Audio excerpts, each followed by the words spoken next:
এবার দেখাবো শান্তিনিকেতনের ছবি। সোনাঝুরিতে দোলে কোনো বাধা নেই, পুলিশ অভয় দিতেই ভিড় হয়েছে সেখানে। নিজেদের মধ্যে দোল খেলতে ব্যস্ত সবাই।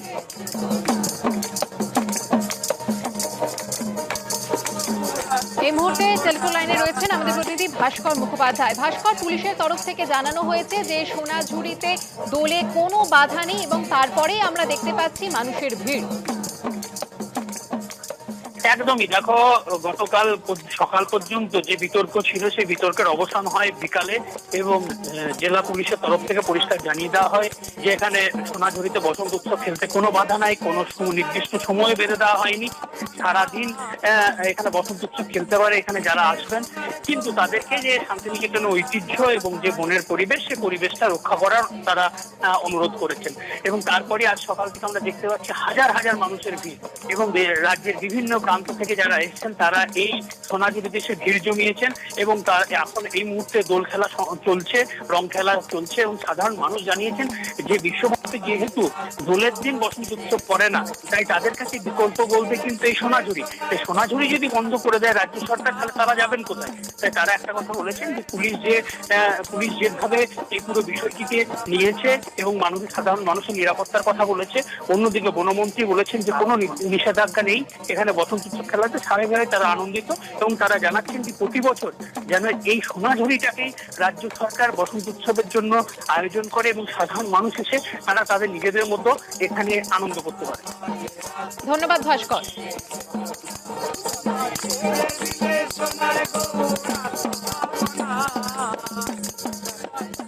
দোলের দিন সব রং মিলেমিশে একাকার। লোকসভা ভোটের প্রচার সারার ফাঁকে দোলের উৎসবে সামিল হয়েছেন রাজনৈতিক নেতা নেত্রীরাও। নির্বাচনের আগে প্রচার এভাবেই সারছেন তারা।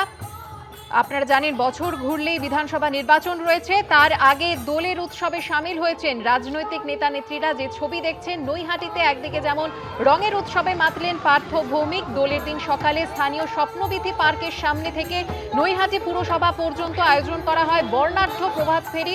বসন্ত উৎসবে নিজে খোল বাজিয়ে অংশ নেন ব্যারাকপুরের তৃণমূল সাংসদ। অন্যদিকে প্রভাত ফেরিতে পা মেলান নৈহাটির পুরপ্রধান অশোক চট্টোপাধ্যায় সহ তৃণমূলের স্থানীয় নেতৃত্ব। খড়গপুরে রঙের উৎসবে মাতলেন Dilip Ghosh. State information commissioner নিয়োগের বৈঠকে যোগ দেবেন না শুভেন্দু অধিকারী, চিঠি দিয়ে জানিয়ে দিলেন বিরোধী দলনেতা। উল্লেখ করেছেন আরজিকর কাণ্ডের কথা, বাংলার বাইরে চলে যান, কটাক্ষ করলেন কুণাল ঘোষ। ধর্ম নিয়ে বিধানসভায় বিরোধী দলনেতা ও মুখ্যমন্ত্রীর সংঘাত চরমে পৌঁছেছে। এই প্রেক্ষাপটে স্টেট ইনফরমেশন কমিশনার নিয়োগের বৈঠক বয়কট করলেন শুভেন্দু অধিকারী। যে কমিটি স্টেট ইনফরমেশন কমিশনার নিয়োগ করে তাতে চেয়ারপারসন হিসেবে রয়েছেন মুখ্যমন্ত্রী মমতা বন্দ্যোপাধ্যায়, সদস্য হিসেবে রয়েছেন পরিষদীয় মন্ত্রী শোভনদেব চট্টোপাধ্যায় এবং বিরোধী দলনেতা শুভেন্দু অধিকারী। 19 মার্চ বিকেল 4টে বিধানসভায় মুখ্যমন্ত্রীর ঘরে সেই কমিটির বৈঠক হওয়ার কথা। সেই অনুযায়ী রাজ্য সরকারের তরফে শুভেন্দু অধিকারীকে আমন্ত্রণ জানানো হয়। পাল্টা চিঠি দিয়ে বিরোধী দলনেতা জানিয়ে দেন তিনি ওই বৈঠকে যোগ দিচ্ছেন না। কারণ হিসেবে শুভেন্দু অধিকারী দাবি করেছেন মুখ্যমন্ত্রী হওয়ার পাশাপাশি মমতা বন্দ্যোপাধ্যায় স্বরাষ্ট্রমন্ত্রীও, যার অধীনে থাকা পুলিশ আরজিকর মেডিকেল কলেজের চিকিৎসককে ধর্ষণ খুনের ঘটনায় তথ্য প্রমাণ নষ্ট করে তদন্তকে ভুল পথে চালিত করেছে। 19 তারিখে আপনার ইনফরমেশন কমিশনার নিয়োগের মিটিং ডেকেছে অ্যাসেম্বলিতে। আমি লিডার অফ অপোজিশন হিসেবে মেম্বার, আমাকে ডেকেছেন।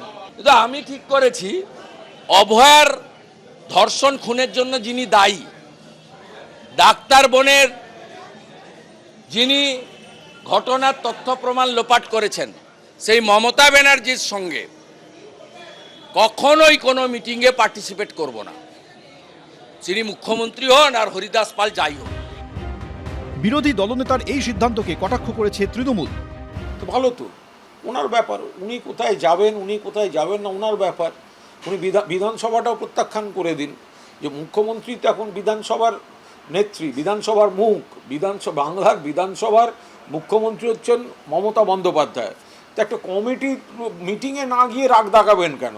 তো বলে দেবেন যে আমি মমতা বন্দ্যোপাধ্যায় বিধানসভায় আছেন, আমি বিধানসভার সদস্য পদ ছেড়ে দিলাম। মমতা বন্দ্যোপাধ্যায় বাংলার মুখ্যমন্ত্রী, আমি কাল থেকে বাংলার বাইরে চলে গেলাম। মানে তো এইগুলো সব জায়গায় করবে, একটা কমিটির উপর রাগ দেখিয়ে কী হবে? বৈঠকে বিরোধী দলনেতা উপস্থিত না থাকলে শেষমেশ কি একতরফাভাবেই স্টেট ইনফরমেশন কমিশনার নিয়োগ হবে? আসাবুল হোসেন, এবিপি আনন্দ, কলকাতা।